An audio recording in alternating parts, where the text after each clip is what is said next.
पापा जी का क्या करना है वो आप लोग देख लो, क्योंकि मैंने डिसाइड कर लिया पापा जी हमारे साथ तो बिल्कुल नहीं रहने वाले। क्यों?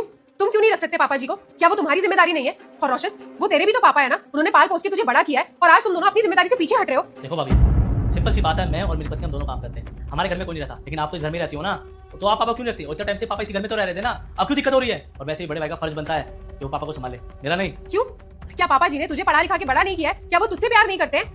माँ बाप ना अपने बच्चों के लिए सब कुछ करते हैं रोशन, और बुढ़ापे में बच्चों की जिम्मेदारी होती है कि वो माँ बाप का ख्याल रखे, उन्हें अपने साथ रखे, और तू ये सब करने से मना कर रहा है, ऐसा क्यों? अच्छा दीदी, अब आप अपनी मुसीबत हमारे सर पे डालना चाह रहे हो? अभी तक तो कोई प्रॉब्लम नहीं थी आपको पापा को अपने साथ रखने में, लेकिन जैसे हमने प्रॉपर्टी में हिस्सा मांगने की बात की, आपको अचानक से प्रॉब्लम होने लगी। वाह, कमाल की बात है। लेकिन मुझे ना समझ में आ गया कि आप ये सब क्यों कर रहे हो। लालच आ रहा है ना कि प्रॉपर्टी का हिस्सा हमसे बांटना ना पड़े, लेकिन मैं भी ऐसे नहीं छोड़ूंगी, प्रॉपर्टी में हिस्सा तो लेकर ही रहूंगी। देखते रहो। हमें पापा जी को यहाँ रखने में कोई दिक्कत नहीं है, बल्कि ये घर तो पापा जी का ही है, हम उनके घर में रहते हैं। ये मुझे तुम दोनों का समझ में नहीं आ रहा है। जब पापा जी को रखने की बात आ रही है, उनकी जिम्मेदारी उठाने की बात आ रही है, तो तुम कह रहे हो कि हमें घर छोड़ के चले जाएंगे, लेकिन जैसी प्रॉपर्टी की बात आई तो तुम यहाँ हमसे झगड़ा करने आ गए हो। रोशन, तुम जैसे बच्चे ही होते हैं जो माँ बाप की प्रॉपर्टी में हिस्सा लेने तो भाग के चले आते हैं, लेकिन जब बात माँ बाप की सेवा करने की आती है ना तो अपने हाथ खड़े कर देते हैं। अरे बताओ, मेरी कितनी फूटी किस्मत है। मेरी दो औलादें हैं, उसके बावजूद भी दोनों आपस में लड़ रहे हैं कि बाप को कौन रखेगा कौन रखेगा। मुझे कुछ समझ में नहीं आ रहा। अरे तुम दोनों में से किसी की इतनी हैसियत नहीं है कि अपने बाप को अपने साथ रख लो? नहीं पापा, ऐसी कोई बात नहीं है, मुझे आपको साथ रखने में कोई दिक्कत नहीं है। मैं तो चाहता हूँ कि हमारा सारा का सारा परिवार एक साथ रहे।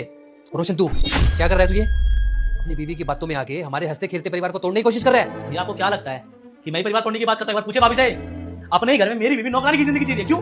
मेरी बीवी से करके सारे काम कराती रहती है और भाभी इस पे हुक्म चलाती है। अरे मैं क्या क्या करूँ? काम करके आऊँ, घर की चीज देखूं, बस बहुत हो गया। वैसे महक नहीं चाहती तो क्या तू अपने परिवार से अलग हो जाएगा, पापा से अलग हो जाएगा? और नौकरानी किसको बना रखा है? इसको। यहाँ पे ना सबको अच्छे से पता है कि घर के काम कौन करता है।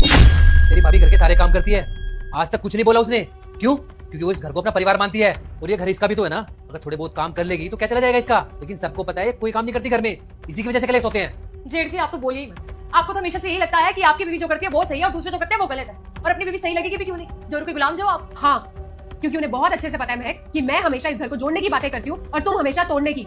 और तुम्हें क्या लग रहा है, अगर तुम पापा जी को अपने साथ नहीं रखोगे तो वो कहीं रह नहीं पाएंगे? वो पहले भी इस घर में रहते थे और आज भी इस घर में रह सकते हैं, और वो आराम से यहाँ रहेंगे। अगर तुम्हें इस घर से जाने का शौक है तो दरवाजा बोला बाहर चले जाओ। अरे तू है तेरे जैसे बेटे पे। अरे तेरे लिए हमने क्या कुछ नहीं किया। मैं कमाता था, तेरा भाई कमाता था, इसलिए कि ताकि तू पढ़ लिख सके, और आज तू मेरे साथ क्या कर रहा है? मुझे धक्के मार के घर से बाहर निकाल रहा है। अरे मेरी जिंदगी की सबसे बड़ी गलती यही थी कि इस औरत के साथ मैंने तेरी शादी करवा दी। इस डाइन ने मेरे पूरे घर को तोड़ दिया। अच्छा, अब मेरी बीवी को डायन बोल रहे हो? अरे जाओ जाओ, चले जाओ यहाँ से। मैं तुम दोनों से कोई रिश्ता नहीं रखना चाहता। देख बेटा, मेरी बात सुन, अगर मैं मर भी जाऊँ ना तो इन दोनों को घर में मत बुलाइयो। तू ही मेरी चिता को अग्नि दियो। अगर तू मेरा भक्त है तो सुन, आज जो ये वीडियो लाइक करेगा और चैनल को सब्सक्राइब करेगा और कमेंट में हर हर महादेव लिखेगा, उसे 2 घंटे में चमत्कार दिखाई देगा। हाँ, मुझे भी कोई शौक नहीं है, वो तो प्रॉपर्टी के लिए झक मार के यहाँ पे आना पड़ता है, वरना कभी ना हूँ मैं यहाँ पे। लेकिन अब चाहे कुछ भी हो, मैं अपना हिस्सा लेकर आऊंगा। ए जी, आप चलो यहाँ से, लेकिन एक बात कान खोल कर सुन लीजिए आप सब, प्रॉपर्टी में हिस्सा हम लेकर रहेंगे।